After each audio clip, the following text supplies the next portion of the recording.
ఈ ఆరాధనకు వచ్చిన మీ అందరికీ మన ప్రభువును రక్షకుడైన యేసుక్రీస్తు నామమున శుభముల పలుకుతున్నాం. Once again, we invite you all, we greet you all in the matchless name of our Lord and Savior Jesus Christ.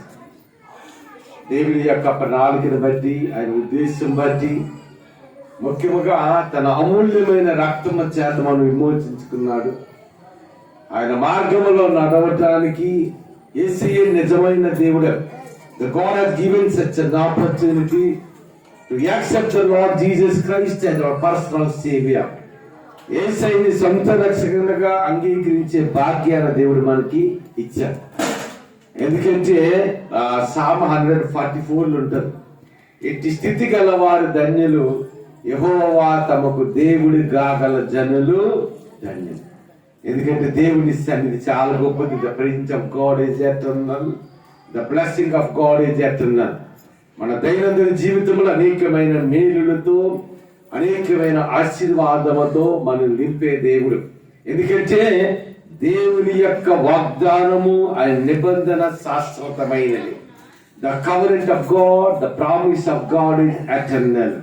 అటువంటి జీవము కలిగిన దేవుని సన్నిధిలో మనము ఉన్నాం.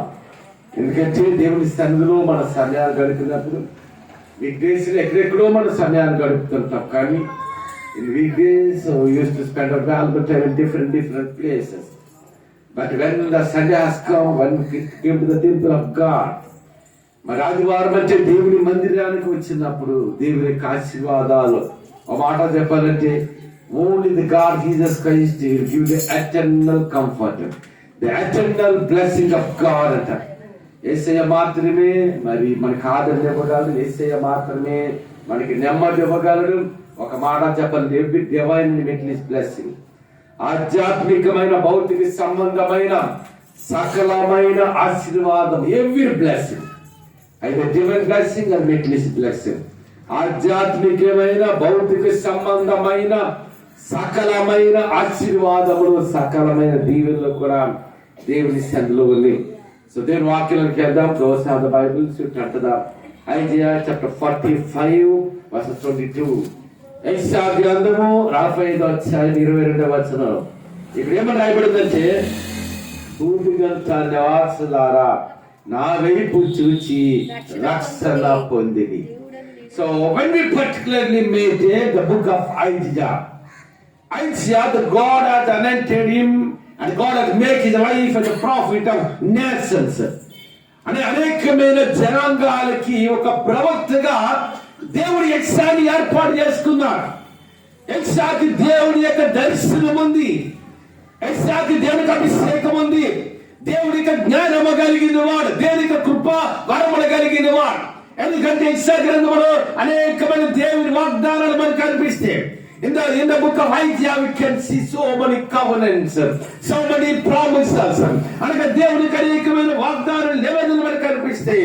అందుకని యెషయా గ్రంథము 45వ అధ్యాయం 22వ వచనం అంటాడు కదా, భూదిగంత నివాసులారా అంటే ఈ మాట ఒక పట్టణానికి చెందిన మాట కాదు, ఒక గ్రామానికి చెందిన మాట కాదు, ఒక రాష్ట్రానికో దేశానికో చెందిన మాట కాదు. కానీ ఇక్కడ ఏమంటాడంటే భూదిగంత నివాసులారా అంటే ఏ వీరి పర్సన్ అని అంటాడు. అంటే భూమి మీద ఉన్న ప్రతి మానవ జాతి, ఏ దేశములకు చెందేవాడైనా, ఏ భాష మాట్లాడేవారైనా, అది అమెరికన్ అవ్వచ్చు, ఇండియన్ అవ్వచ్చు, యూఎస్ పీపుల్, ఇజ్రాయెల్ అవ్వచ్చు, లేకపోతే జర్మనీ దేశములకు చెందినవాడు అవ్వచ్చు, లేక ఆస్ట్రేలియా దేశానికి చెందిన ఏ భాష మాట్లాడినా, ఏ జనాంగములకు చెందిన భూదిగంత నివాసులారా. అర్థం ఏంటంటే ఈ భూమి మీద ప్రతి మానవుడి కొరకు చెప్తున్నా.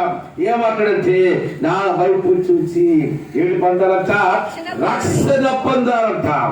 మాట గుర్తుంచుకొని we can classify the God's salvation in three different times. అనగా దేవుడిచ్చే రక్షణ 3 విధాలుగా మనం చెప్పాలి. ఒక రక్షణ తెలుసా, శరీర సంబంధమైన రక్షణ, రెండవదిగా మానసికమైన రక్షణ, మూడవదిగా ఏంటంటే ఆధ్యాత్మికమైన రక్షణ. physical salvation first of all, and secondly mental salvation and the spiritual salvation. యేసు ప్రభువారు 2000 సంవత్సరాల క్రితం ఒక బాలుగా ఈ లోకములో ఎందుకు జన్మించాడు తెలుసా? కేవలం మన ఆత్మలను రక్షించడానికి మాత్రమే కాదు, కేవలం మన ఆత్మలను రక్షించడానికి మాత్రమే కాదు. యేసు ప్రభువారు జక్కయ్య గృహానికి వెళ్ళినప్పుడు జక్కయ్యతో అంటాడు కదా, ఇతడును అబ్రహాము కుమారుడే, ఎనగా నేడు ఈ ఇంటికి రక్షణ వచ్చినది. ఎందుకంటే జక్కయ్య యేసయ్యని చూడాలని ఆశపడ్డాడు, యేసయ్యని చూడడానికి వెళ్ళాడు. అదే యేసయ్య వెంటనే ఆ జక్కయ్య గృహంలోకి వచ్చినప్పుడు చెప్పిన మాట ఏంటి? నేడు ఈ ఇంటికి the salvation of God have came to this house అన్న. అంటే రక్షణ అంటే ఒకటి శరీర సంబంధమైన రక్షణ. యేసు ప్రభు నిజమే మన పాపముల కొరకు రక్తము కార్చారు, మన పాపముల కొరకు ఆయన శరీరమున ఆఖరి రక్తము మనం చిందించారు. అదే విధంగా యేసు ప్రభు పనిచేస్తున్న కాలంలో రక్తము కార్చడం మాత్రమే కాదు, ఆయన ప్రాణం పెట్ట మాత్రమే కాదు, పుట్టి గుడ్డి వాళ్ళకి కళ్ళు ఇచ్చాడు, మగవారికి నోరిచ్చాడు, కృష్ణనాథం చిత్రగా చేశాడు, చనిపోయిన వారిని దేవుడు బ్రతికించాడు. ఒకసారి కాల్ చేసుకుందామా? Happy happy Christmas, happy happy Christmas, happy happy Christmas, happy happy Christmas, happy happy Christmas, merry merry Christmas, merry merry Christmas, merry merry Christmas, merry merry Christmas.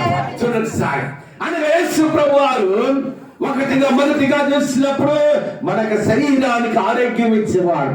ఇది నాడు ఏ ప్రాంతానికి వెళ్ళాం, ఇప్పుడు ఇది నాడు ఏ గ్రామానికి వెళ్ళాం, ఇది నాడు ఏ పట్టణంలో, everywhere in the world the people are suffering with so many diseases. అనగా దినాలు చూసినప్పుడు ఏ పట్టణానికి, ఏ రాష్ట్రానికి, ఏ దేశానికి, ఏ గ్రామానికి వెళ్ళాం, మానవ జాతి అనేకమైన రోగములతో కఫం చేయడము, రొప్ప చేయడము, జ్వరము, జలుబు, ఏదో ఒక బలహీనతల చేత మానవ జాతి నడిపించబడుతుంది. అందుకని యేసు ప్రభువు మొట్టమొదటిగా మనకి ఆరోగ్యం ఇవ్వడానికి వచ్చారు, మన రోగాలు బాగు చేయడానికి వచ్చారు. ఎందుకంటే యేసు నామములో ఆరోగ్యము, యేసు నామములో మానవుడికి స్వస్థత, యేసు నామములో మానవుడికి ఆశీర్వాదం. అంటే మొట్టమొదటిగా ఈ రక్షణ అంటే అది శరీర సంబంధమైన రక్షణ, అంటే మనకు ఆరోగ్యం ఇచ్చేవాడు. అందుకని యెషయా గ్రంథం 53:53 ఉంటారు కదా, యెషయా గ్రంథం 53 నిశ్చయముగా అతను మన రోగములను, నిశ్చయముగా అతను మన రోగములను భరించాడు, మన వ్యసనములను వహించాడు. అతను పొందిన దెబ్బల చేత మనకి ఏది కలుగుతుందంట? స్వస్థత కలుగుతున్నది.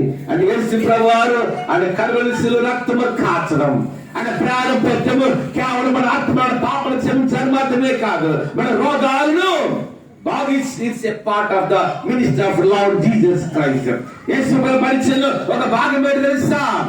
ఆయన అనేక మంది రోగులను ఏం చేశారంటే ఆయన బాగు చేశాడు. చప్పటి కూడా దేవుని నామమున పడతాం. ఒకసారి 2 నెలలు హల్లు చెబుదాం, ఇంకొకటిగా చెబుదాం, ఇంకొకటిగా చెబుదాం.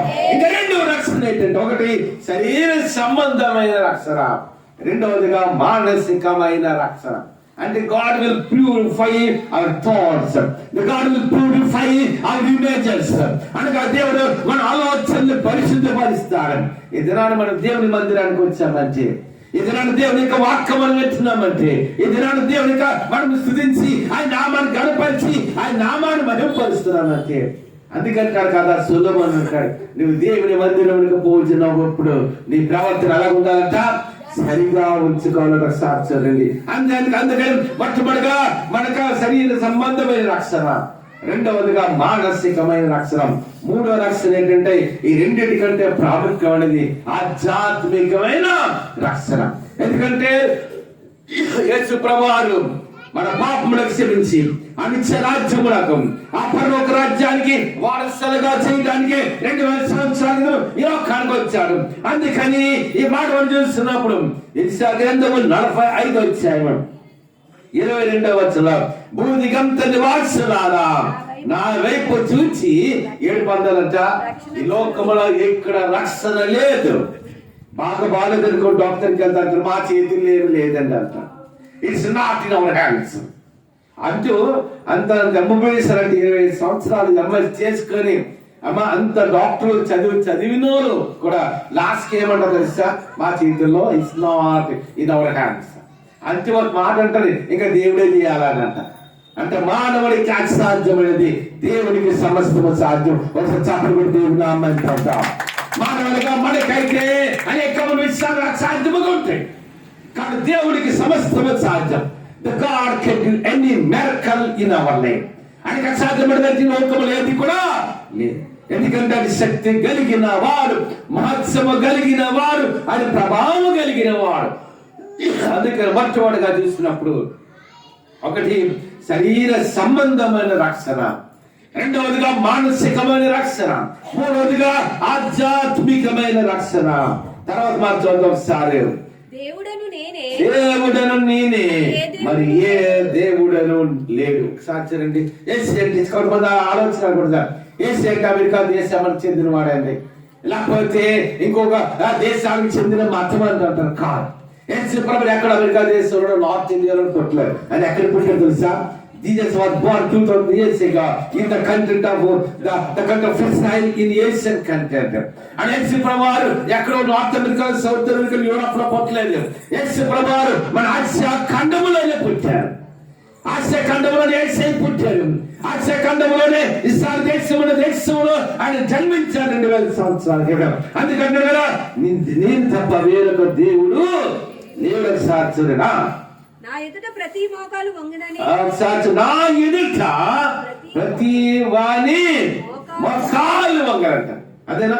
అందుకంటే అన్ని నామముల కంటే పై నామము యేసు నామము, మహిమ కలిగిన నామము, మహత్సవ కలిగిన నామము, మానవునికి రక్షణ ఇవ్వగలిగిన నామం. అదే మానవ జాతిని ఆ పరలోకి తీసుకెళ్ళడానికి నామం. అందుకంటాడు కదా, పైన పిలిపి రాసిన పౌలు అంటాడు, పైన ఆకాశమందు గాని భూమి మీద గాని పాతాళంలో గాని అన్ని నామముల కంటే పై నామము యేసు నామం. అంటే అక్కడితో ఆగలేదు పౌలు భక్తులు. కంటిన్యూస్ ఏమని తెలుసా, ప్రతి వారి మోకాలు కూడా దేవుని సన్నిధిలో, సన్నిధిలో ప్రతి వారి మోకాలు కూడా దేవుని సన్నిధిలో మోకరించాలి. Every knee have to bow down before the Lord Jesus Christ. యేసుక్రీస్తు ఎదుట ప్రతి వారి మోకాలు ఆయన సన్నిధిలో మోకరించవలసిందే. Every tongue have to confess the Lord Jesus Christ as the Savior. ప్రతి వారి నాలుక కూడా యేసయ్యను దేవుడిగా కొనియాడవలసిందే. ఒక్కసారి యేసు అని చెప్దామా? గట్టిగా చెప్దాం, యేసు యేసు యేసు యేసు నీవే రక్షకుడివి, యేసు నీవే విమోచకుడివి, ఆయనే రక్షకుడు. అదే మాట అంటున్నారు సాక్షులండి. ప్రతి వాని నాలుక యేసయ్యను దేవునిగా కొనియాడవలసింది. ప్రతి వాని మోకాలు మరి దేవుని సన్నిధిలో మోకరించవలసిందే. దేశాలు లేని నాయకులైన సందులో మోకరిస్తున్నా. అదేముగా ప్రపంచంలో గొప్ప గొప్ప వేల లక్షల కోట్ల ఆస్తి పరులు, పెద్ద పెద్ద వ్యాపారాలు చేసేవారు కూడా యేసయ్య సన్నిధిలో మోకరించవలసింది. ఎందుకంటే మానవ జాతికి యేసు రక్తం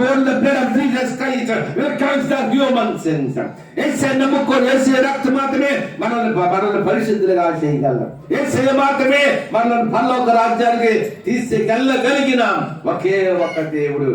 టానిక్ వేసుకుందామా? వేసుకుందామా tonic? Happy happy Christmas, happy happy Christmas, happy happy.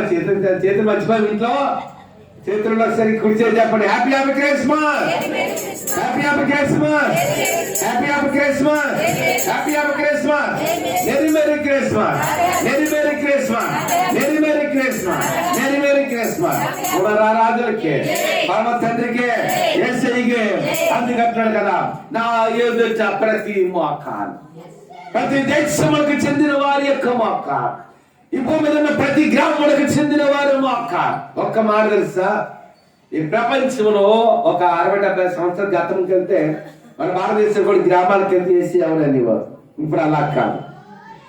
In every village, in every town, in every state, every country has the believers of Lord Jesus Christ. ఇది మన దేశంలో ఉన్న ప్రతి గ్రామంలో, మారుమూల గ్రామంలో, లాస్ట్ మీకు చెప్పాను ఎంతమంది జ్ఞాపకంలో, కారుకు పాడేరు సీలూరు చింతపల్లి ఇవన్నీ ఇవి ఉన్నాయి ట్రైబల్ ఏరియాస్. మనం చాలాసార్లు అనుకుంటాం అక్కడ ఎక్కడ సువార్తుంటారు అక్కడెక్కడ రైసే నమ్ముకున్నారని. కాదు, ఆ ట్రైబల్ ఏరియాస్ లో కూడా ఇంచుమించు 70 నుండి 80% మంది ఈ దినాన్ని క్రైస్తవులు. అంటే ఈ దినాన్ని మన దేశంలో ఏ గ్రామానికి వెళ్ళినా, ఏ పట్టణానికి వెళ్ళినా, ఏ రాష్ట్రానికి వెళ్ళినా, ఎక్కడికి వెళ్ళినా ప్రభు యొక్క అమూల్యమైన రక్తము చేత విమోచించబడిన ప్రజలు కోటాను మనకు కనిపిస్తారు. ప్రపంచం 250 దేశాలు ఉన్నాయి. There have 250 nations in the world. యేసుక్రీస్తు నమ్మని ప్రజలు ఒక్క దేశంలో కూడా లేరు. ఈ 250 దేశాల్లో కూడా యేసు నమ్మని వారు ఉన్నారు. 250 దేశాల్లో కూడా యేసుక్రీస్తును రక్షకులుగా కలిగి ఉన్న ప్రజలు ఉన్నారు. ఒకసారి చప్పలు కొట్టి దేవుని నామమున పడతాం. ఒకసారి ఎంత హల్లు చేద్దామా, ఇంకా చేద్దామా, ఇంకా చేద్దాం. అందుకంటున్నాడు కదా, నా ఎదుట ప్రతి వాక్కాలు వంగుననియా. ఇప్పుడే నేను చెప్పాను, ప్రతి నాలుక కూడా ఎవరమ్మా నా తోడని ప్రమాణం చేయదని. అని యేసు ప్రభువులో రక్షణ ఉంది, యేసు ప్రభువులో ఆదరణ ఉంది, యేసు ప్రభువులో నెమ్మది ఉంది, యేసు ప్రభువులో ఆశీర్వాదం ఉంది, యేసు ప్రభువులో రక్షణ. అదనంగా మానవునికి పాప క్షమాపణ ఉంది, యేసులో మానవునికి మోచన ఉంది, యేసులో మానవునికి ఆశీర్వాదం ఉంది. ఒక సాధ్యం. అందుకని మాట ధ్యానించినప్పుడు మొట్టమొదటిగా ప్రతి మోకాలు వంగునని, ప్రతి నాలుక నా తోడని ప్రమాణము చేయనని, నా పేరిట ప్రమాణము చేసి. ఎవరి పేరు తెలుసా? అందుకని దేవుడు అంటాడు, భూమి నాది, ఆకాశము నాది, ఆకాశములో ఎగిరే పక్షులు నావి, సంచరించే భూచరాలు నావి అంటాడు దేవుడు సాక్షి. అందుకని ఎవరు తోడట ఏమా మనకి మాటలు ఏమంటాడు దేవుడు తెలుసా? మత్తయి సువార్తలో అంటాడు, భూమి తోడన వద్దు, భూమి నా పాదపీఠము, ఆకాశము తోడన వద్దు, ఆకాశమున సింహాసనం సాధ్యం. అందుకని మాట చూసినప్పుడు నాలుగు నాతో కూడా ప్రమాణం చేయనని, నేను నా పేరిట ఏం చేస్తున్నట ప్రమాణం చేయించున్నానా. ఏ కలిగినమ్మా ఒక మాట మీరు గుర్తించుకోండి, ఈ ప్రపంచంలో ఎవరికైనా ఏదో ఒక దోషం అనేది కనిపిస్తుంది, కానీ ఎటువంటి లోపము లేనివాడు. ఒక మాట గుర్తుంచుకోండి, పరిశుద్ధంగా మాట దేవునిగా వర్తిస్తాడు. ఎటువంటి లోపము లేనివాడు, ఎటువంటి పాపము లేనివాడు, ఎటువంటి కల్మషము లేనివాడు. అన్నముగా యేసు ప్రభువాన్ని దగ్గరికి తీసుకుని పిలాతు దగ్గరికి వెళ్ళాడు. పిలాతు అడుగుతాడు, ఏమంటే నీ ఊదిరి రాజువా అంటే, అవును నీవు అన్నట్టు అంట. ఆ తర్వాత పిలాతు ఏమంటే తెలుసా? పిలాతు అంటే యూదుడే కాదు, పిలాతు అంటే యెహోవా దేవుని నమ్మిన వాడు కాదు, పిలాతు అంటే యేసుని నమ్మిన వాడు కాదు, కానీ ఒక అన్యుడు. పిలాతు అంటే రోమా సామ్రాజ్యముడికి చెందినవాడు. Pilate is not a Israelite, he is not accepted Lord Jesus Christ as a personal Savior, but he belongs to the Roman Empire. అనగా రోమా సామ్రాజ్యములకు చెందినవాడు. అది అప్పటికింకా రోమా ప్రజలకి ఇంకా రక్షణ విమోచన లేదు. అటువంటి యేసు ప్రభువారు గురించి పిలాతు అంటాడు కదా, ఈ నీతిమంతుడికి ఏ దోషము కనబడలేదు అంటే ఒక అన్యుడు చెప్పిన సాక్ష్యము. అని దానియేలుతో దర్యావేశు రాజు అంటాడు కదా, ఇదిగో జీవము కలిగిన సేవకుడు దానియేలు, నీ నమ్మిన దేవుడు నిన్ను రక్షించన. ఆ రాజు కూడా మరి దర్యావేశు రాజు కూడా ఒక యూదుడు కాదు, యెహోవా దేవుని కలిగిన వ్యక్తి కాదు. అదేముగా పిలాతు భార్య ఏమంటారు తెలుసా? యేసు ప్రభువు శిలువ యాగం అవడానికి ముందుగా పిలాతు తీసుకొచ్చినప్పుడు ఒక వర్తమానం పంపిస్తున్నారు. పిలాతు వైఫ్ ఆఫ్ పైలట్, పిలాతు యొక్క భార్య ఏమని వర్తమానం పంపిస్తుంది తెలుసా? ఆ నీతి మంత్రిని జోలికి నీవు వెళ్ళద్దు, don't touch the righteous person. ఎవరు చెప్తున్న మాట? ఒక అన్యురాలు చెప్తున్న మాట. నెబుకద్నెజరు రాజు కూడా దానియేలు శద్రకు మేషాకులు అబేద్నెగోను మంటల్లోని కాపాడినప్పుడు కూడా నెబుకద్నెజరు రాజు అంటాడు, యెహోవా దేవుడు తప్పితే వేరొక దేవుడు లేదు. రాహాబు కూడా అన్యురాలుగా ఉండే చెప్పుడు కూడా అక్కడ విశాఖ వేగిన వారు వెళ్ళినప్పుడు ఆ వేగిన వారు అంటారు కదా, ఇదిగో యెహోవా దేవుడు జీవము కలిగిన వాడు కదా, ఆయన ఎర్ర సముద్రమును పాయలుగా చేసి తన ప్రజల్ని ఎలాగ విమోచించుకున్నాడు. ఒకసారి చెప్పగలి దేవుని నామమున పడతా. ఒకసారి చెబుదామా, ఇంకా చేద్దామా, ఇంకా చేద్దామా, స్టార్ట్ చేసుకుందామా. మరి టానిక్ వేసుకుంటే మనకి ఏం వస్తుంది మళ్ళా చెప్పండి ఒకసారి. టానిక్ వేసుకుందామా? Happy happy Christmas. ఏమాక పిండి వంటలు వండుకోలేదా? ఇప్పుడే మార్నింగ్ అవుతుంది అవడేస్తారు గారు బట్టలు కొనుక్కుంటారంటే కొంత కొనుక్కున్నా ఇంకా కొంత కొనుక్కుంటారు. అమ్మా ఏంటి ఎలా ఉండాలి? పిండి వంటలు వండుకున్నారా? కొత్త బట్టలు కట్టుకున్నారా? కొనుక్కున్నారా? ఒక మాట ఉంటుంది, Christmas is festival. First of all Christmas is joyful festival. ఒకటి ప్రపంచానికి యేసు ప్రభు పుట్టుక ఒక పండుగ అయితే, రెండవదిగా ఇది సంతోషకరమైన పండుగ. ఇప్పుడు సంతోషం హ్యాపీ క్రిస్మస్ చెప్పండి. Happy happy Christmas, happy happy Christmas, happy happy Christmas, happy happy Christmas. అమ్మ చేతులు కనిపించలే చాలా మంది. Merry merry Christmas, merry merry Christmas, merry merry Christmas, merry merry Christmas, merry merry Christmas, merry merry Christmas. రాజులకే పరమ తండ్రికి యేసయ్యకి దేవుడు అనేకమైన అద్భుతమైన కార్యాలు మన పక్షంగా జరిగిస్తున్నాడు. ఉదయం ఎండ చూసిన నాకు చాలా సంతోషం అనిపించింది. మంచిది ఆయన మా అర్థంకి క్రిస్మస్ ఏ వర్షాలు లేకుండా ఇంకోటి అమ్మ వారం రోజులుగా కంటిన్యూస్ గా పోయి మంగళవారం అనుకుంటారు, సోమవారం అంటారు, కంటిన్యూస్ గా వర్షాలు వర్షాలు వర్షాలు. నేను ఎప్పుడు మాకు జ్ఞాపకం ఉంచుకోండి, పాటలు ఉండేటప్పుడు 20 సంవత్సరాలు 25 సంవత్సరాలు చూస్తున్నాను. ఎంత వర్షాకాలం అయినా ఎంత తుఫాన్ అయినా సరే కరెక్ట్ గా ఆదివారం ఏంటి అయిపోతామా? కరెక్ట్ వర్షం ఆగిపోతాం. అంతేనా? దేవుడు మంచి వాతావరణం ఇచ్చాడు. ఎందుకంటే మన పక్షముగా దేవుడు మన పక్షముగా అని గొప్ప కార్యములు చేసే దేవుడు. అందుకని మాట మనం ధ్యానిస్తున్నప్పుడు అంటాడు కదా, ఎందుకంటే సార్ నీతి గల అంటే మన దేవుడు ఏ దేవుడు? నీతిమంతుడైన దేవుడు. అనేకమైన అన్ని జనులు అంటే చక్రవర్తులు దేవుడి గురించి యేసు గురించి సాక్ష్యం ఏంటంటే అతను నీతిమంతుడు. యేసు అంటే నీతిమంతుడు, యేసు అంటే పరిశుద్ధుడు. God is the Holi God. అనగా ఆయన ఎటువంటి లోపము గాని ఎటువంటి పాపము గాని ఎటువంటి మచ్చ కూడా లేదు. యేసు పుట్టుకలో పరిశుద్ధత ఉంది. యేసే బోధించిన ఆధ్యాత్మిక విషయాల్లో పరిశుద్ధత ఉంది. అంతేనా కాదా? అందుకని ఆయన పరిశుద్ధుడు, ఎటువంటి లోపము లేనివాడు, పాపము లేనివాడు, జీవము కలిగిన వాడు, మహిమ కలిగిన వాడు, మహత్సము కలిగిన వాడు. Our God is the righteous God. Our God is the wonderful God. Our God is the God of miracles in our life. అనగా మన దేవుడు ఆయన నీతిమంతుడైన దేవుడికి సాక్షుడండి. తర్వాత మనం చదువుకుందాం. నీతిగల నా నోటి మాట ఏంటంట? ఒక మాట అమ్మకసారి బైబిల్ అడుగుతున్నాడు చూడండి. ఒక మాట తెలుసా? ఎక్కడో హైదరాబాద్ లో రేడియోకి అక్కడ ఆ ప్రోగ్రామ్స్ అవుతుంది. మనకి రేడియో ఆన్ చేస్తే వచ్చేస్తే ఎలాగొస్తుంది మనకి? అంతేనా?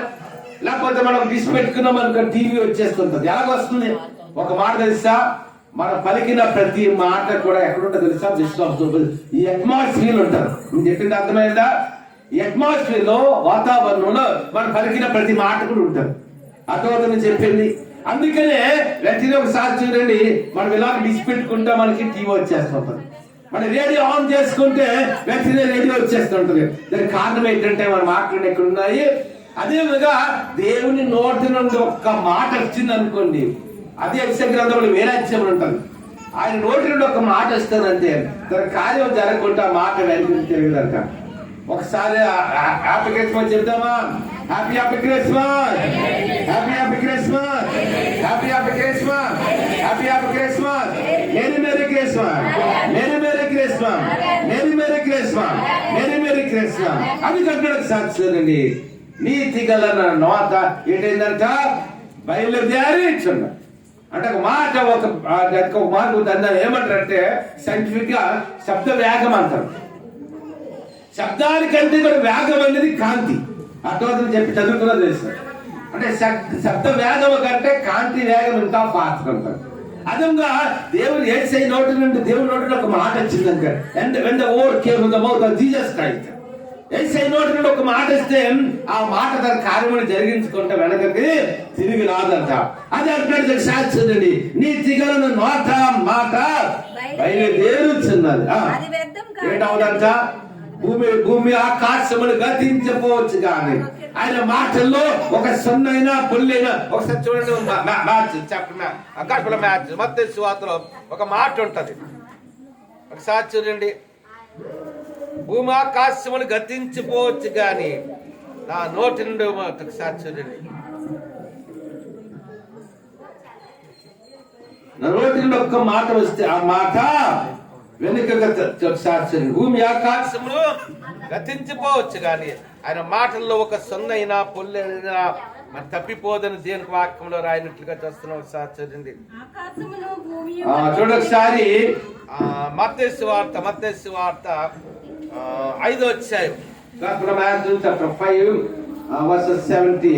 ధర్మశాస్త్రమునైనను ప్రవక్తల వచనమైన కొట్టివేయడం తలచదు, నెరవేర్చలేక గాని కొట్టివేయటకు నేను రాలేదు. తర్వాత 18 ఆకాశమును భూమియు గతించిపోవచ్చు గాని నా ధర్మశాస్త్రములో నెరవేరువాడు దాని నుండి ఒక పొల్లైన సొల్లైన తప్పిపోదు, ఒక సున్న కూడా తప్పిపోదంట, ఒక పొల్లు కూడా తప్పిపోదని దేనికి వాక్యం రాయబడినట్టు మనం చూస్తున్నాం. అందరూ చప్పలు కూడా దేవుని నామమున పడతాం.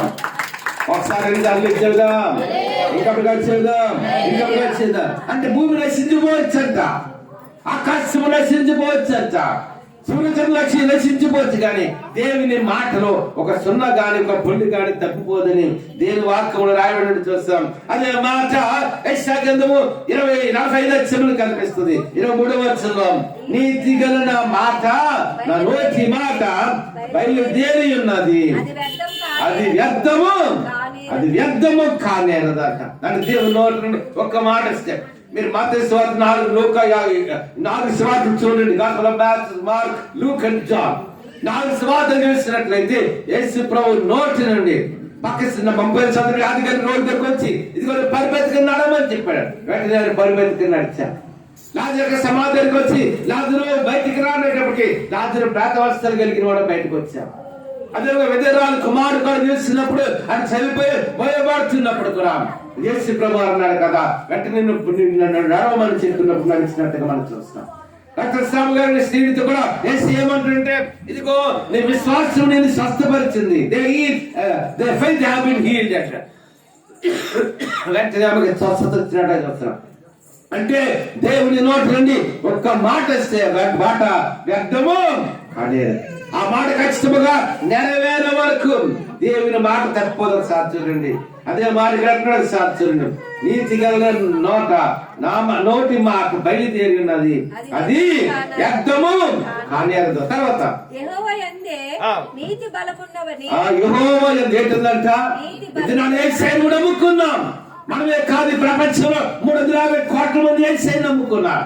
మన భారతదేశంలో 25 కోట్ల మంది యేసయ్యను నమ్ముకున్నాం. యేసయ్యను నమ్మిన ప్రజలు ప్రపంచంలో ప్రతి దేశంలో ప్రతి ప్రాంతంలో ఉన్నారు, ప్రతి పట్టణంలో ఉన్నారు. అందుకని ఇక్కడ చూసినప్పుడు ఏమని రాస్తున్నాడంటే యెహోవా అనగా నేనే, యెహోవా యందే ఏంటంటే మర్చిపోడుగా నీతి ఉందంట దేవునిలో. అంతేనా?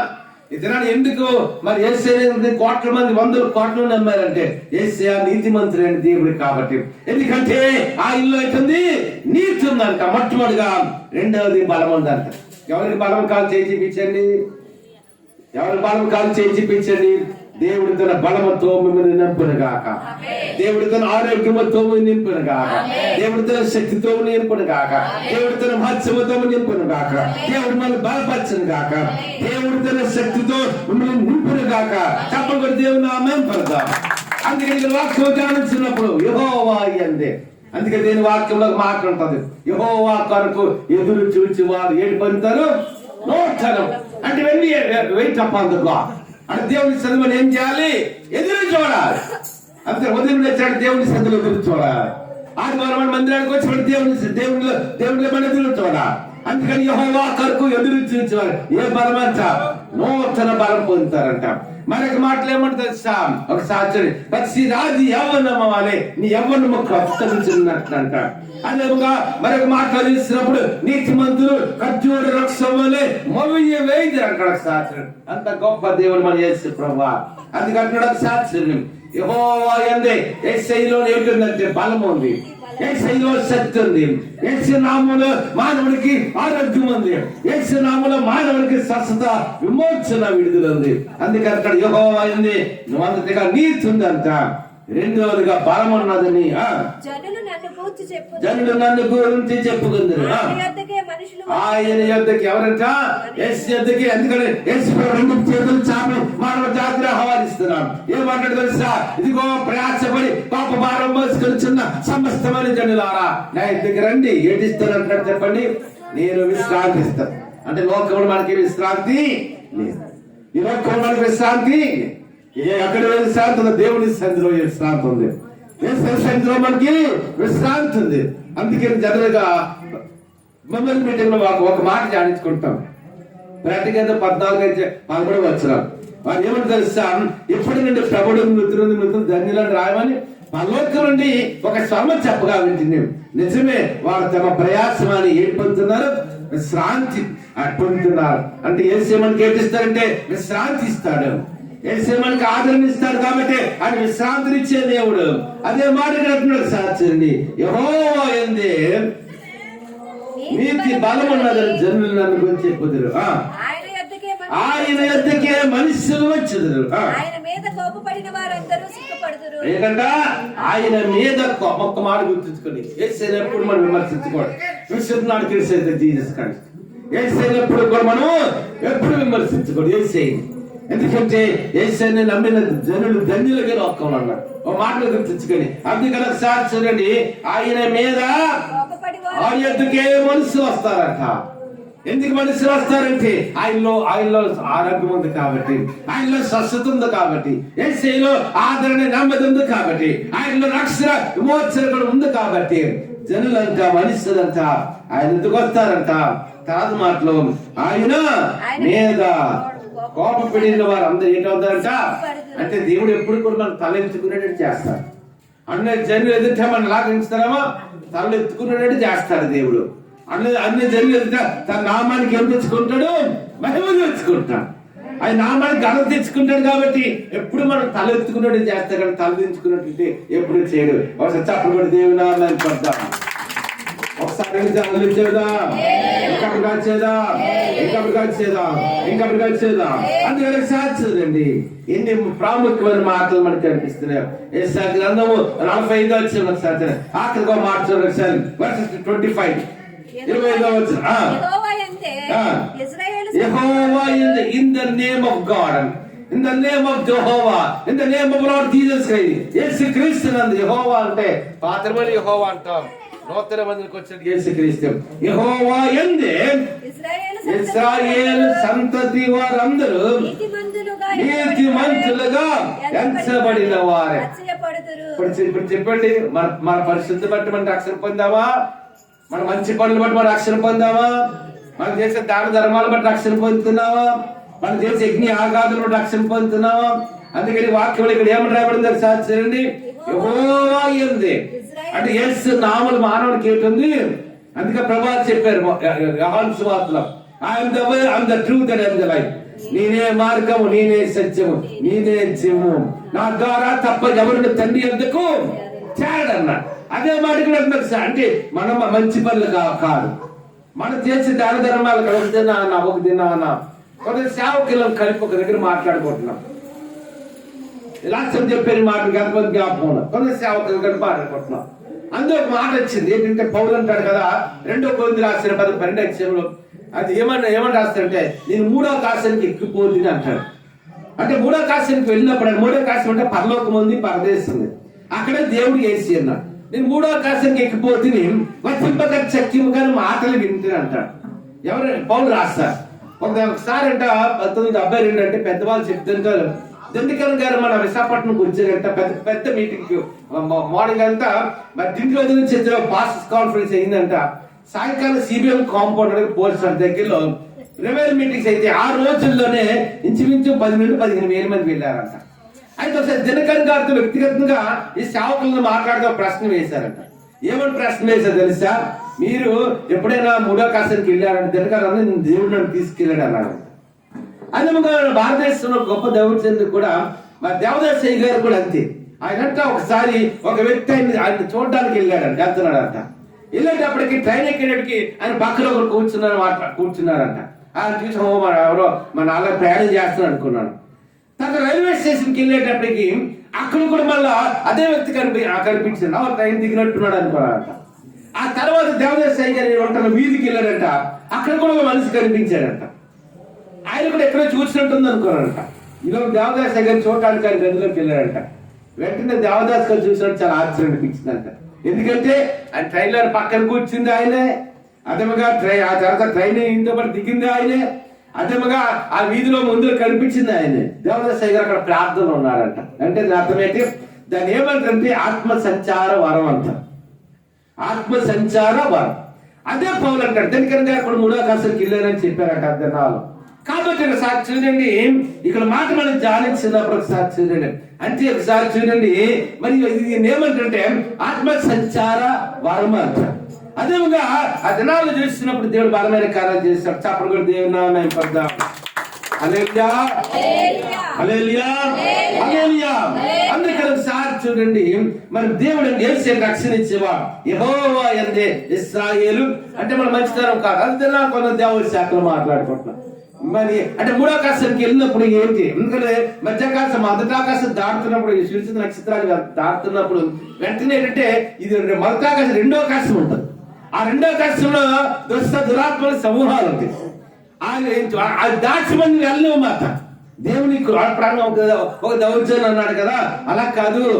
ఆ దినానంటే మన పరిస్థితి ఉంటే అప్పుడు ఈ దురాత్మని ఏం చేయలేము, మన 3వ ఆకాశానికి వెళ్ళిపోవచ్చు అన్నారు. అలా ఒక్కొక్క దైవజనుడు ఒక్కొక్క మాట అంటున్నారు. అప్పుడు నేను అడిగితే నేను అన్నాను కదా, మన కాపాడేది మన పరిశుద్ధత కాదు, మన ప్రార్థనా జీవితం కాదు, మన మంచి పనులు కాదు. Only the grace of God. కేవలం దేవుని యొక్క కృప మాత్రమే మన కాపాడగలదు. అంతేనా? అంటే దినాన్ని మనం వేస్తేనే మన దినాన్ని మనం రక్షణ పొందామంటే మన పేర్లు దేవుడు జీవితం రాసినట్టు కారణం ఏంటి తెలుసా? మన మంచి పనులు కాదు, మన దాన ధర్మాలు కాదు, మన పరిశుద్ధత కాదు, మన ప్రార్థన జీవితం ఏది కాదు, కేవలము. అందుకే మరొక మాట్లాడతాడు కదా, కృప చేత మీరు రక్షించబడి ఉన్నారు అంటాడు. అదే మాటకి అంటున్నాడు సార్. చూడండి సార్, అక్కడ వచ్చిందో యెహోవా యందే ఇశ్రాయేలు సంతతి వారు. ఇప్పుడు చెప్పండి, ఎలాగంటే ఇశ్రాయేలు సంతతి నీతిమంతులుగా ఎంచబడ్డారు? యెహోవా యందే అనగా యేసు ప్రభువుని నమ్ముకోవటం ద్వారే మనం నీతిమంతులుగా ఎంచబడతాం. అంతేనా? Through believe in the lord Jesus Christ we can classify as a righteous people. యేసుని నమ్ముకోవడం ద్వారా మనం నీతిమంతులు అవుతాం. అదే మనకు కనిపిస్తుంది సాధ్యం. యెహోవా యందే ఇశ్రాయేలు సంతతి వారు అందరూ కూడా నీతిమంతులుగా ఎంచబడిన వారే అతిశయపడుదురు. ఈ దిన మూలవాక్యం ఏంటి తెలుసా? 22వ వచనము యెషయా 45వ భూదిగంతని వాత్సలారా మొట్టమొదటిగా నావే పూచుంది, ఇంకా రెండవదిగా చూసినట్లయితే రక్షణ పొందింది. కాబట్టి ఈ దినాలు దేవుడు తన బలమైన కార్యాలు చేస్తున్నాడు. విన్న వాక్యము మన హృదయంలో దేవుడు ఫలింపజేయను గాక. పాడుకేసుకున్నావా? Happy happy Christmas, happy happy Christmas, happy happy Christmas, happy happy Christmas, merry merry Christmas, merry merry Christmas, merry merry Christmas, merry merry Christmas. బోలరాజులకి, పరమ తండ్రికి, యేసుకి, especially those that are listening to particular message in YouTube and Facebook. The God may bless you all. The God may bless your families during the time of Christmas season. The God is going to make our life and a blessing unto many people in days to come.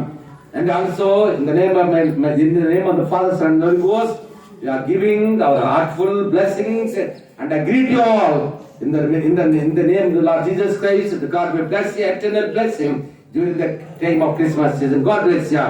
తన మంచి కన్మసుకుంటే ప్రార్థన చేసుకున్నాం. పరిశుద్ధ రాజ్యము కలిగిన దేవా, నీకు వందనాలు చెల్లిస్తున్నాం తండ్రి. ఈ ఆరాధన కనుక జరిగించినందుకు అందరూ సరైన చెల్లిపై నమ్ము చెల్లుతాం, ప్రతి 2 చెల్లిపై నమ్ము చెల్లుతాం. నేను పాఠం నామని మనం తెచ్చుకున్నాం, సిద్ధాన్ని చెల్లించాం. నీ బలమైన వాక్యం వినిపించాలని నీకు వందనాలు చేస్తాం. విన్న వాక్యము నీ బిడ్డలో పలుపు దయచేయండి. అందుకని ప్రాముఖ్యంగా తండ్రి నేను తండ్రి 2 చెల్లిపైకి నేను వర్తమానం గురించి ఫేస్బుక్ ప్రతి ఒక్కరు దీవించినట్టు నేను ప్రత్యేకంగా హైదరాబాద్ జాయిస్ కుటుంబాన్ని దీవించాం. అన్నగారి శాంతి ప్రతి మంది వాక్యం కుటుంబం దయచాం. సింగపూర్లో సదరు బాధలు పంచమని ప్రార్థన చేస్తున్నాం తండ్రి. అదేముగా తండ్రి నేను ఆ తండ్రి న్యూజిలాండ్ ఉన్న జాన్ డేవిడ్కి ఇస్తాను మంచి 10 మంది జబ్బు ఇచ్చాను. మరి బిడ్డలు కూడా దీవించమని ప్రార్థన చేస్తున్నాం తండ్రి. నేను ఆ తండ్రి నేను బెంగళూరులో హైదరాబాద్ ఉన్నాం కస్తూరి గారిని రాజేష్ కుటుంబాన్ని సుధీర్ కూడా నవీన్ కుటుంబాన్ని కూడా మీరు దీవించమని ప్రార్థన చేస్తున్నాం తండ్రి. అదేవిధంగా దుబాయ్ లో ఉన్న తండ్రి సుత్కుమార్ గారు కూడా కొంచెం బాగాలేదని చెప్పారు తండ్రి. నేను సుత్కుమార్ గారు కూడా స్వస్థం పాటిస్తున్నాం తండ్రి. నేను నీకు వందనాలు చేస్తాం. నేను ఇంగ్లాండ్ లో పేటీలు చేస్తున్నాం తండ్రి. హరితాన్ని కూడా మీరు దీవించమని ప్రార్థన చేస్తున్నాం. ఐర్లాండ్ లో పేటీలు చేస్తున్నా వినయ్ గారిని కూడా మీరు దీవించమని ప్రార్థన చేస్తున్నాం తండ్రి. అమెరికాలో సతీష్ రాజ్య చిత్రాన్ని కూడా దీవించాం. నేను ఆ భీములలో ఉన్న హిమంగరాజ్ బాబు చెల్లెలు గోరి బిడ్డల్ని తిమ్మోతంగా బహిమంగా చేసిన పరిచయం కూడా దీవించాం. జనతా కూడా మీరు చదికారు బట్టి పరిపూర్ణ స్వస్థత కలుగుకాలని ఆజ్ఞాపిస్తాం తండ్రి. నేను మీరు నాన్నగారు కుమార్ జ్యోతిషమ్మలు కూడా 7 లక్షల రూపాయలు కట్టి ఒక రూపాయి పక్కన తిరిగి రావడానికి ఒప్పందం ఇచ్చాను. తేజాన్ని జయని వారి బిడ్డ రాజ్యాన్ని కూడా దీవించమని ప్రార్థన చేస్తున్నాం తండ్రి. నేను నీకు వందనాలు చేస్తున్నాం. అందరూ చెల్లిపై కదా తండ్రి. నేను ఆ శెట్టి గారిని మంగారు తండ్రి వారు చేసిన వ్యాపారాన్ని దీవించాం. శారం గారు కూడా ఆ బతుకున్నప్పుడు దూరం ఆజ్ఞాపిస్తాం తండ్రి. ప్రగతి దంపతులకు కూడా నేను ఘనఫలం కలుగుని ఆజ్ఞాపిస్తాం తండ్రి. అదే తండ్రి నీకు వందనాలు చేస్తాం. ప్రియాంక బుద్ధి గారు కూడా నన్ను గర్వఫలం కలుగాలని నాకు జ్ఞాపిస్తున్నాం తండ్రి. అమెరికాలోని జార్జ్ గారి కుటుంబాన్ని సతీష్ పి అని రాజ్య చిత్రాన్ని తండ్రి నేను దీవించి ఆశించాడు. నేను కొందరు ఆచరిస్తున్నాం తండ్రి. అదే తండ్రి కొదాం నేను దుబాయ్లో ఉన్న తండ్రి నేను నవీన్ కూడా నేను ఇంకా ఉన్నతంగా నడిపెట్టమని ప్రార్థన చేస్తున్నాం తండ్రి. నేను నీకు కొందరు ఆచరిస్తున్నాం తండ్రి. మరియమ్మ గారి మరి కార్యక్రమం జ్ఞాపకాలు కూడా మీరు ఘనంగా జరిగించారు. ఆ కుటుంబాన్ని కూడా మీరు ఆగ్రహించమని ప్రార్థన చేస్తున్నాం తండ్రి. నేను నీకు కొందరు ఆచరిస్తున్నాం తండ్రి. గారు తండ్రి నేను ఆ తండ్రి దుబాయ్లో పాపర్స్ గారి కుటుంబాన్ని తండ్రి నేను ఆ తండ్రి రమణ గారు కుమారి గారు ప్రసాద్ గారు వారు చేసిన జాబుల్ని వారి కుటుంబాలకు తండ్రి నేను కొందరు ఆచరిస్తాం. ఎలిసపాస్ గారు సాయి గారు కిషోర్ గారు వారు చేస్తున్న పరిచయం కూడా మీరు దీవించమని ప్రార్థన చేస్తాం. అందరూ పైకి నేను ప్రత్యేకంగా తండ్రి ఇక్కడ దినాలకు చంద్రపాలు కూడా ప్రార్థన చేస్తున్నాం తండ్రి. చంద్రపాలు దీవించడం కథ చేస్తున్నారు తండ్రి. చంద్రపాలు భద్రపరిచిన మెడిసిన్ గారు జూడి రాకపోకలు సంధించినాం తండ్రి. నేను ఆ సార్వలు కూడా కథలు ఉన్నారు తండ్రి. సార్వల కుటుంబాన్ని కుటుంబాన్ని తండ్రి నేను నీకు వందలు ఆచరిస్తాం. అందరం పైకి వెళ్దాం. ప్రత్యేకంగా వెంకటరావు గారు దీవించిన రత్మాల్ గారు దీవించిన తండ్రి నేను జాన్ బాబు గారు దీవించిన మేరీ గారు దీవించిన వారికి ఇచ్చిన కుమార్తెను దీవించిన వెంకట రత్మాల్ గారు పెద్ద కుమార్తె కుటుంబానికి వ్యాపారం రెండో కుమార్తె వారి కుటుంబానికి వ్యాపారంగా నాకు దీవించమని ప్రార్థన చేస్తున్నాం తండ్రి. వర్ధన్ గారు కమలమ్మ గారు కూడా నీ బలమైన శక్తి ఆరోగ్యాలతో నింపుతున్నాం తండ్రి. నేను నీకు వందలు ఆచరిస్తున్నాం తండ్రి. నేను లక్ష్మి గారు కూడా మా మధ్యలో తీసుకుని వచ్చారు. అందరూ పై కదా నేను అతని రెండో కుమారుడు కూడా నేను బాగాలేదని చెప్పిందండి. అక్కడే కూడా సంపూర్ణ స్వస్థత కలుగుగా నాకు జ్ఞాపిస్తాం. దర్శన పాడుకొని జ్ఞానం మంది వయసు నీతుల మనుషులకు పొందించాను. పాపం గారు రేణుక డ్యూటీ రాకపోతలో నేను సరిదించమని నేను ప్రార్థన చేస్తున్నాం తండ్రి. నేను కమలం గారి కుమారుడు నాగేంద్ర గారు కూడా సింగపూర్ భద్రపరచమని ప్రార్థన చేస్తున్నాం తండ్రి. అదేవిధంగా తండ్రి నీకు వందలు ఆచరిస్తున్నాం తండ్రి. నిశ్చితమైన సోమేలు కూడా వల్ల విదేశీ రావడానికి మార్గం సరళం చేయబడి ప్రార్థన చేస్తున్నాం తండ్రి. నా కృపడానికి కుటుంబాంతో దీవించినాను తండ్రి. నేను రైతు కుటుంబాన్ని జ్యోతి కుటుంబాన్ని ఫేస్బుక్ కుటుంబాన్ని కూడా దీవించమని ప్రార్థన చేస్తున్నాం తండ్రి. కొసమానుడు బంధువులు తండ్రి సుష్మాకి కుటుంబాన్ని రక్షణ దయచాం. ధర్మలమైకి కుటుంబాన్ని రక్షణ దయచింది. విశ్వాస కుటుంబాన్ని కూడా నీ రక్షణ దయచమని ప్రార్థన చేస్తున్నాం తండ్రి. నేను ఆ తండ్రి నేను కొందరు ఆచరిస్తున్నాం తండ్రి. అన్న తండ్రి ప్రసాద్ గారు కూడా చిత్రం చేశారంటే మార్గం సాధారణ చేయలేదు. నేను ఫ్యామిలీలకు కూడా ఏదో కడుపులో పడుతుంది. నేను ఆ ఫ్యామిలీలకు స్వాస్థ్యాన్ని పాటిస్తున్నాం తండ్రి. దీనికి కూడా తొలగి చేస్తాడని మార్గం సాధారణ చేయలేదు. మందర్ గారు కమలమ్మ గారు నీ బలమైన శక్తి ఆరోగ్యం తిరుగుతున్నాం తండ్రి. నేను అన్ని కొందరు ఆచరి అందరూ నుంచి పైకి వెళ్తాం. నేను కుమారి గారు భర్త గారు కూడా నేను విదేశాల్లో వచ్చారు తండ్రి. నీ కుమారుడు దీవించినాం. కుమారి గారు కూడా గత 6 మంది ముందు వరకు బలిగిందాలు ఉన్నారు తండ్రి. నీ బలవంతుని శక్తి నీ కుమార్తెని నింపుతున్నాం తండ్రి. నేను నీ కొందరు ఆచరిస్తున్నాం తండ్రి. నేను నీ కొందరు ఆచరిస్తున్నాం తండ్రి. నేను ఆ తండ్రి కుమార్ గారు తల్లి గారు వృద్ధాంట వారికి నీ బలమైన శక్తి ఆరోగ్యం తిరుగుతున్నాం తండ్రి. నేను నీ కొందరు నేను చారం గారు తల్లి కుమార్ నిర్మలా గారి కుటుంబాన్ని కూడా తీసుకొని నేను ప్రార్థన చేస్తున్నాం తండ్రి. నేను నీ కొందరు ఆచరిస్తున్నాం తండ్రి. లేకపోతే ముగ్గురు కుమారుల కుటుంబాన్ని కూడా దీవించమని ప్రార్థన చేస్తున్నాం తండ్రి. ప్రత్యేకంగా అజయ్ ప్రైవేట్ మందిరానికి మాకు ఎంతో సర్వీస్ చేస్తున్నాం. వారి సర్వీస్ కూడా దీవించమని ప్రార్థన చేస్తున్నాం తండ్రి. నేను కొందరు ఆచరిస్తున్నాం. అందుకని ప్రాముఖ్యంగా తండ్రి నేను ఆ తండ్రి నేను సురేష్ గారి కుమారుడు నేను ఆ తండ్రి వెన్నె గారి తండ్రి నీ కుమారుడు కూడా తండ్రి రుమియాని ఉన్నాడు. సురేష్ గారి కుమార్ నీ కుమారుడు కూడా భద్రపరచమని ప్రార్థన చేస్తున్నాం. చిత్తం గారు మనవుడు కూడా సింగపూర్ ఉన్నాడు తండ్రి. నేను అవనస్తులు భద్రపరిచినాం. నేను అవునైనా తండ్రి మా అవనస్తులు ఎంతో దూరం తీసుకోవాలి. వారి కష్టం ఎంతో ప్రయాసపడుతున్నా తండ్రి. వారి ప్రయాసాన్ని దీవించుకొని ప్రార్థన చేస్తున్నాం తండ్రి. నేను ఆని కొందాం అందరూ సరిపోయి నేను క్రిస్మస్ ఆరాధన గడుగు జరగడానికి కుటుంబం ఇచ్చాను. నేను కావాల్సిన వంటలన్నీ మీరు సమకూర్చుకొని ప్రార్థన చేస్తున్నాం తండ్రి. ఈ దినాలు మంచి వాతావరణం ఇచ్చావు తండ్రి. ఈ దినాలు మన ఎండ ఇచ్చావు తండ్రి. నేను అది కొంత తెలుస్తున్నాం అందరూ ఇచ్చిన పైగా నేను మన ఆయన తండ్రి ప్రభాకర్ దగ్గర కుటుంబాన్ని తండ్రి అదేవిధంగా తండ్రి నేను ఆ తండ్రి నేను రమేష్ గారి కుటుంబాన్ని సిద్ధిరాజు గారి కుటుంబాన్ని తండ్రి నాయుడు గారి కుటుంబాన్ని తండ్రి సిద్ధిరాజు గారి కుటుంబాన్ని నేను కుమార్ గారి కుటుంబాన్ని దీవించడానికి వందలు ఆచరిస్తున్నాం. అదేవిధంగా తండ్రి నేను అన్ని కొందరు ఆచరిస్తున్నాం తండ్రి. నేను జడ్జి గారు రవీంద్ర బాబు గారు తండ్రి నేను శ్రీవిద్య గారు గారి కూడా జడ్జి గారు వారి బిడ్డలు తండ్రి పెంచుకులండి స్టెనో తండ్రి తన బెంట్రోత్ గారు తండ్రి వారు అందరూ న్యాయపక్షంగా నిలబడ్డానికి కూడా కృపను దయచండి. 100 మంది దగ్గర ఆరాధన చేయడానికి కూడా నేను కృపను దయచమని ప్రార్థన చేస్తున్నాం తండ్రి. నేను అన్ని కొందరు ఆచరిస్తున్నాం తండ్రి. నేను ఆ కుడిన ప్రతి ఒక్కరు కూడా నేను పేరు పేరు దీవించమని ప్రార్థన చేస్తున్నాం తండ్రి. నేను ఆ తండ్రి ఈ వారి కార్యక్రమాలు గత వారి కార్యక్రమాలు ఘనంగా జరిగించాను నాన్ని కొందరు ఆచరిస్తున్నాం తండ్రి. నేను కూడిన ప్రతి ఒక్కరి పక్షముగా నీ గొప్ప కార్యం జరిగించినాను తండ్రి. ఈ క్రిస్మస్ దీవుల్లో నూతన దీవులతో ఇక్కడ కూడిన ప్రతి ఒక్కరిని దీవించినాం తండ్రి. నీ సమృద్ధి ప్రతి ఒక్కరిని నింపని ప్రార్థన చేస్తున్నాం తండ్రి. నేను నీ కొందరు ఆచరిస్తున్నాం తండ్రి. నేను వాక్యం వింటున్నాం యూట్యూబ్ లో ఫేస్బుక్ లో ప్రతి ఒక్కరు కూడా నేను దీవించి ఆశించి నీ కృపా సముద్రాలు పిలిచిమని ఏస్తున్నా. అదేవిధంగా తండ్రి నేను సారు తండ్రి జాబ్ గురించి ఎత్తుకుంటాం తండ్రి. మంచి జాబ్ నీకు మాటకి దయచమని ప్రార్థన చేస్తున్నాం తండ్రి. నేను అనుకోవడం ఆచరిస్తున్నాం తండ్రి. నేను ఆని కుడిన పక్కగా నేను పేరు పెట్టి దీవిస్తూ ఆశిస్తూ కావలసిన వంటలు సమకూర్చుకోండి. ఏసు నా పెళ్లికి వచ్చినాము తండ్రి. ఆమె శక్తి వేయించండి శ్రీరాక్తం వేయించి వేసుకుని సంపూర్ణ కాక ఆమె పర్వతని దేవుని ప్రేమయం అని కుమారుడు వేసుకుపోయి ఆదరకర్తలు పరిశుద్ధాత్మ దేవుని సంవాదం ఇది కూడిన మనుగులు ఇద్దరు సంఘ బిడ్డలందరికీ యూట్యూబ్ లో ఫేస్బుక్ వర్తమానం ఉంటుంది ప్రతి ఒక్కరికి సకల పరిస్థితులు తీస్తాను జనం కానీ ఇప్పుడు ప్రభుత్వ సదాకాలం నడిపించింది కాక